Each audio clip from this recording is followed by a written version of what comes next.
Le 9 décembre de chaque année, le monde célèbre la Journée mondiale de la lutte contre la corruption et c'est à la même date que s'est ouvert à Bunia, chef-lieu de la province de l'Ituri, le début de la formation de renforcement des capacités sur la corruption et les infractions assimilées à la corruption. C'est l'ONG RCN Justice et Démocratie qui a organisé cette série d'activités, respectivement 3 jours, par couche comme cible des acteurs de la société civile et des journalistes de la place.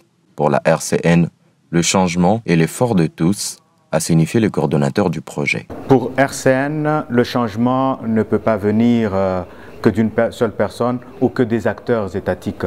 Il y a un rôle prédominant à jouer par les organisations de la société civile et également par les médias. Bon, parfois on dit que c'est le 4e pouvoir, parfois on dit que c'est un des 4 pouvoirs.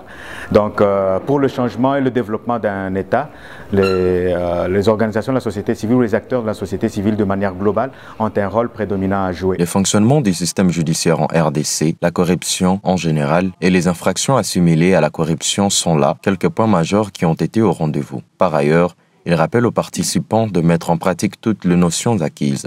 Alors, ce serait trop prétentieux de la part de RCN de dire qu'on va mettre les mesures d'accompagnement.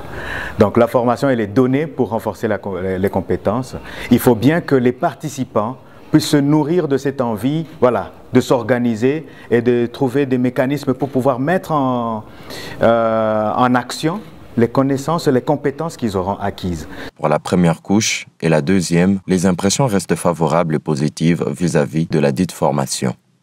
Nous avons suivi beaucoup de notions que c'est que nous connaissions sur la corruption et les infractions assimilées, mais aussi les régimes répressifs et les techniques pour essayer de lutter contre ces pratiques-là. Donc nos impressions sont vraiment meilleures et satisfaites. Je suis tellement satisfaite, disons à 100% concernant cette formation. La prise de conscience, la dénonciation et la sensibilisation sont les principaux engagements de ces bénéficiaires. Ce qu'on peut attendre de nous, c'est d'abord la prise de conscience de ces pratiques, 2, les actes de dénonciation. Ce qu'on peut attendre de moi d'abord, c'est la sensibilisation. Tout ceci s'inscrit dans le cadre du projet PAR J2, deuxième programme d'appui à la réforme de la justice, exécuté par le consortium Avocats sans frontières, Trial International et la RCN Justice et Démocratie, comme lead avec le financement du 11e Fonds européen de développement.